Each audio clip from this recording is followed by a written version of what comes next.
এইটা আমি তার বক্তব্য যে এটা আমি তো তার বিশ্বাস করি না। অনেক কিছু প্রচার করা হচ্ছে, হাসিনাকে মাথায় সিঁদুর দিয়ে তারপরে বিয়েও করানো হচ্ছে, আবার হাসিনাকে নিয়ে গানও রচনা করা হচ্ছে, এবং হাসিনা মোদিকে নিয়ে নাচানাচি গান করছে, এগুলো করা হচ্ছে। এগুলো this are fun video, I take it as fun video. এই কথাটা যে উনি বলেছেন মুখ দিয়ে, তখন আমি বলবো যে বিশ্বাস করবো যে না, উনি তো বলেছে, ওনার রেকর্ডে তো বেরিয়ে না, রেকর্ডে তো আমি আমি খুব ভালো করে জানি যে এখন রেকর্ড ভয়েসকে করা কোনো কঠিন ব্যাপার না তোমাদের জন্যে। তোমাদের জন্যে ভয়েসে, কারণ কারণ ওনার ছেলে 2 দিন আগে, 2 দিন মানে আমি কথায় কথা বলছি আর কি, যে আমরা এদের বিচার হবে। 2 দিন পরে বলছে আমার মাকে আপনারা কেউ কিছু, তার কথাবার্তা কিছু নয়, উনি মেন্টালি এখন একটু রিটার্ডেড অবস্থায় আছেন, উনি এখন যা বলছেন সেটাকে আপনারা ধর্তব্যের মধ্যে নেবেন না। তাহলে কি হলো? জয় 2বার জয়, একবার জয় হাসিনার পক্ষে বলছে, দ্বিতীয়বার জয় তার বিরুদ্ধে বলছে। এটা বিশ্বাস করতে হবে না? তা তো হবে না। বিশ্বাস করতে হবে যে তোমরা ডাব করিয়েছ, যেভাবে করে, আমি কিভাবে করে আমি জানি না, কিন্তু আমি দেখি এগুলো সবগুলো। কারণ মাননীয় প্রধানমন্ত্রীকে, মানে এক্স প্রধানমন্ত্রীকে যে শব্দে ব্যবহার করা হয়েছে, তাকে তো সেদিন লিখেছে যে আমি হিন্দিতে আবার ডাব করেছি সুন্দরভাবে, যে আমার আর কোনো জায়গা না, আমি যদি এখন দেশে যাই তাহলে ওরা আমাকে ফাঁসিতে ঝুলিয়ে দেবে। কাজেই তুমি একমাত্র আমার আশ্রয়স্থল, তুমি তোমার পায়ে আমাকে স্থান দাও, এবং যদি এর জন্য যদি প্রয়োজন হয় আমি তোমার সাথে বিবাহ বসিতে রাজি আছি, তবু তুমি আমাকে তোমার পায়ে স্থান দাও, আমি তোমার কাছে আর কিছু চাইবো না। এটা কোনো মতেই উনি বলতে পারেন না, এটা বানানো হয়েছে, মেড। এগুলো এগুলো নিয়ে আমার কথা বলার কোনো, কিন্তু আওয়ামী লীগের কর্মীদের সাথে তিনি কথা বলছেন, এটা বানানো হয়, আপনি কিভাবে বলেন? হ্যাঁ, আমি সেগুলো সব আমি আমি আমি I don't believe in all this things. আমি কাজের উপরে বিশ্বাস করি। আমি চোখের সামনে দেখছি কার্য, মানে আমি সরকারের সমালোচনা করলাম না, অ্যাজ বিকজ তাদের কাজ আমি দেখছি, এখানে এখানে এখানে প্রবলেম আছে।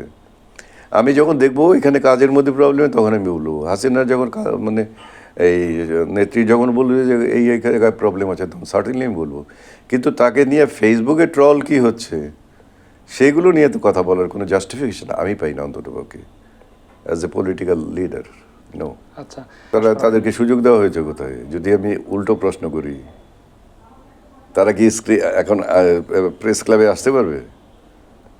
এসে খুঁজে পাওয়া যাচ্ছে না, ফেস ক্লাব কেমন আসবে? তাহলে খুঁজে পাওয়া যাচ্ছে না কেন?